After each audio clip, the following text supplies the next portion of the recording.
नवापूर तालुक्यातील सर्वप्रथम Marathi YouTube news channel Navapur live news NLN आपल्या हक्काचे व विश्वासाचे व्यासपीठ।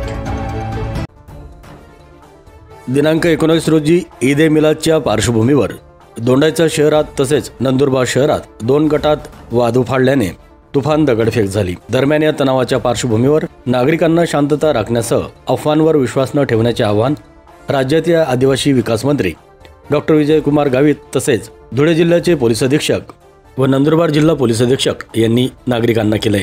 दरम्यान पोलिसांनी शहरावर निश्चितच नियंत्रण मिळवले आहे। नंदुरबार शहर हे शांतताप्रिय शहर असून शांतता प्रस्थापित करण्यासाठी सर्व नागरिकांनी सहकार्य करावे असे आवाहन देखील करण्यात आले आहे। दोंडाच्या शहरात सकाळी ईद ए मिलाद निमित्त काढण्यात आलेल्या मिरवणुकीला गालबोट लागले। मिरवणूक छत्रपती शिवाजी महाराजांच्या पुतळ्याजवळ आले असता दोन गटात वादावादी झाली, यातून शाब्दिक चकमक उडाली। त्यानंतर दगडफेकीला सुरुवात झाली होती। दरम्यान पोलिसांनी घटनास्थळी धाव घेत परिस्थिती नियंत्रणात आणली। त्याचप्रमाणे नंदुरबार शहरात देखील माडीवाडा परिसर आणि इलाही चौक आणि मच्छी बाजारात तुफान दगडफेक झाली। उपद्रव्यांनी पोलीस अधीक्षकांच्या वाहनांसह खासगी वाहनांची तोडफोड केली। 3 घरं आणि 3 दुचाकींना आग लावण्याचा देखील प्रयत्न करण्यात आला।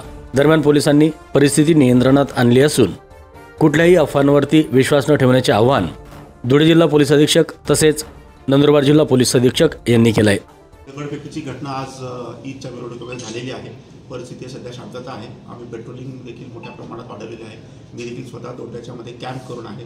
सगळ्या नागरिकांना आणि दोन्ही गटाच्या यांना सांगण्यात येतं की कुठल्याही प्रकारच्या अफवांवर आपण विश्वास ठेवू नये। कोणीही, आय रिपीट, कोणीही कायद्यावर सुव्यवस्थेचा प्रश्न निर्माण करण्याचा प्रयत्न केला तर अत्यंत कठोर पद्धतीने त्याला हाताळण्यात येईल, एवढंच मी त्यांना सांगतो। सध्या शांतता आहे, इथून पुढे देखील काही होणार नाही याची दक्षता पोलीस सर्वतोपरी घेत आहेत।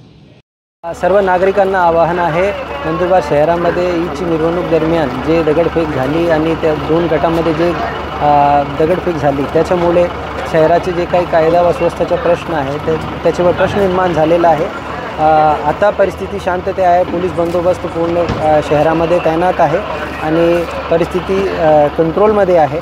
सर्व नागरिकांना एकच आवाहन आहे, कुठल्याही परिस्थितीची आक्षेपार्ह व्हिडिओ, आक्षेपार्ह अफवा पसरू नये आणि अफवाला बळी पडू नये। कोणी जर अफवा पसरवतील तर त्यांच्यावर कायदेशीर कारवाई सक्तपणे करण्यात येईल आणि या घटनेमध्ये जे काही जबाबदार आहे ते सर्वांना निष्पन्न करून त्यांच्या विरुद्ध कायदेशीर कारवाई करण्यात येईल। सर्वांना शांतीचं आव्हान देतोय। सर्वांच्या सहकार्य प्रशासनाला अपेक्षित आहे। एवढंच बोलतो। जय हिंद, जय महाराष्ट्र। नमस्कार। दोंडाईच्या शहरामध्ये काही ठिकाणी अशी अफवा आली की काही वाद झाले किंवा हे झाले।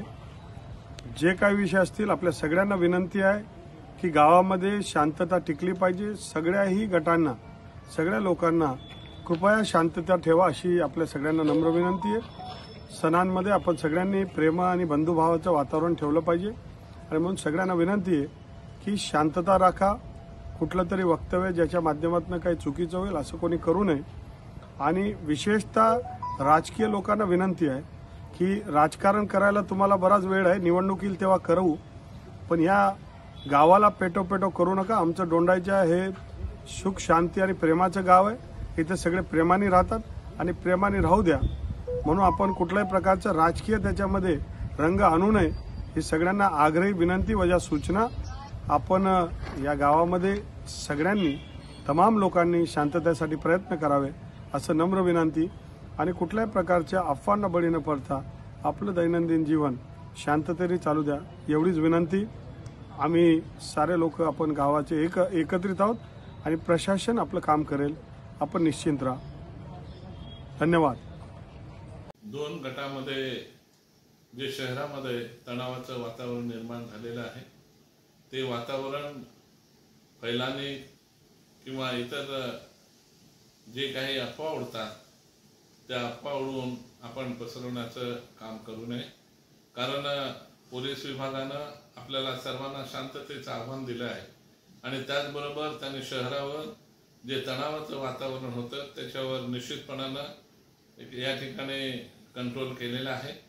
आणि आपल्याला सर्वांना माहीत आहे नंदुरबार शहर हे शांतताप्रिय शहर आहे, त्याच्यामुळे कोणीही अफवांवर विश्वास ठेवू नका आणि आपण सर्वांनी शांतता कशी नांदता येईल आपल्या शहरामध्ये त्या दृष्टीने आपण प्रयत्न करावा ही माझी सर्वांना नम्र विनंती आहे.